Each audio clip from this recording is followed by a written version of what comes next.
నేను నిన్న విజిట్ చేసినప్పుడుకి ఈరోజు కూడా బాబు చాలా రికవరీ ఫాస్ట్గా ఉంది. వెంటిలేటరు అండ్ ఆక్సిజన్ లేకుండా ఆల్మోస్ట్ మోర్ దెన్ 72 అవర్స్ నుంచి గ్రో అవుతూ ఉన్నాడు. సో ఆల్ మూమెంట్స్ అన్నీ బాగున్నాయని ఈరోజే డాక్టర్స్ ఆల్రెడీ బులెటిన్లో కూడా ఇచ్చారు.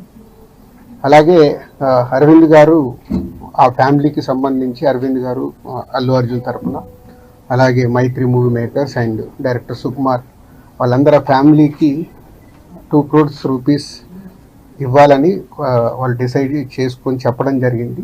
దీన్ని ఆ ఫ్యామిలీకి ప్రాపర్గా యూజ్ అయ్యేలాగా, ఎస్పెషల్లీ పిల్లలకి, బాబుకి, పాపకి అండ్ భాస్కర్ ఎవరైతే రేవతి గారి హస్బెండ్ భాస్కర్ ఉన్నారో వాళ్ళ ఫ్యామిలీకి యూజ్ అయ్యేలాగా. సో డెఫినెట్గా వాళ్ళు అడిగారు, నేను లీడ్ తీసుకొని వాళ్ళ ఫ్యామిలీకి ఉపయోగపడేలాగా చేస్తాం.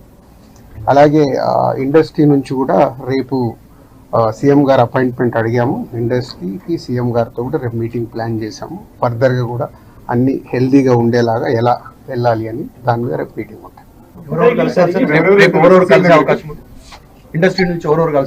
అందరికీ కమ్యూనికేట్ చేస్తున్నాం. అంటే ఈరోజు హాలిడే కదా, ఆల్రెడీ ఈరోజు మార్నింగే కన్ఫర్మేషన్ వచ్చింది సీఎం గారిది.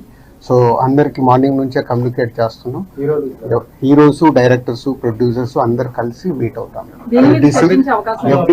ఎఫ్డిసి తరఫున ఈ ఫిలిం డెవలప్మెంట్ కార్పొరేషన్ తరఫున ఈ మీటింగ్ ఆర్గనైజ్ చేసాం. రేపు మార్నింగ్ 10 o'clock ఆ మీటింగ్.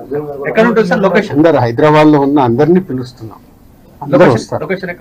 అది ఇప్పుడు సీఎం గారు ఆఫీస్ నుంచి సీఎం రాగానే చెప్తాను. అరవింద్ గారు కూడా వస్తారు. అందరూ వస్తారు. ఫిలిం ఇండస్ట్రీకి సంబంధించిన అందరినీ తీసుకురావాల్సిన బాధ్యత అటు గవర్నమెంట్తో కలిపిన బాధ్యత నాది. కాబట్టి నేను మార్నింగ్ సీఎం గారు అపాయింట్మెంట్ రాగానే అందరు కమ్యూనికేట్ చేసాం. రేపు మీటింగ్ ఉంటుంది. ప్రభుత్వానికి ఫిలిం ఇండస్ట్రీకి ఎఫ్డీసీ చైర్మన్ అయినందుకు కల్పిస్తున్నారా, లేకపోతే ఫిలిం ఇండస్ట్రీ వర్సెస్ కాంగ్రెస్ నడుస్తున్నది?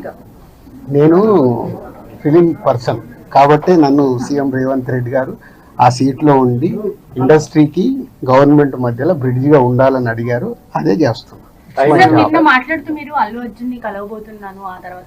ఇంకా నేను కలవలేదమ్మా, కలవలేదు. అంటే వచ్చిన నుంచి నేను దీంట్లోనే, అంటే గవర్నమెంట్ తో ఇప్పుడు సీఎం గారు అపాయింట్మెంట్ తీసుకుని ఇండస్ట్రీని కలపడానికి చేస్తున్నాను. కలుస్తాను.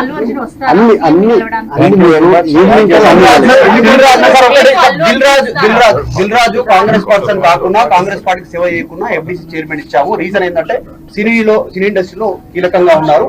ప్రభుత్వానికి సినీ ఇండస్ట్రీకి భారత్లాగా పనిచేస్తున్న సీఎం కూడా చెప్పారు, మీరు అదే చెప్తున్నారు. రేపటి ఎజెండా ఏంటంటే గ్యాప్ ను ఫుల్ఫిల్ చేయబోతా ఉన్నారా Revanth Reddy versus cine industry? కాదు, మీరు మళ్ళీ నన్ను బ్రిడ్జి ఎందుకు పెట్టారు? ఇండస్ట్రీకి, గవర్నమెంట్ కి హెల్తీగా ఉండాలని. ఇది అన్ఎక్స్పెక్టెడ్ ఇన్సిడెంట్స్ జరిగాయి. వాంటెడ్లీ ఎవరు చేయాలని నేను నిన్ననే చెప్పాను మీ అందరికీ. Please subscribe to Leo news for more videos.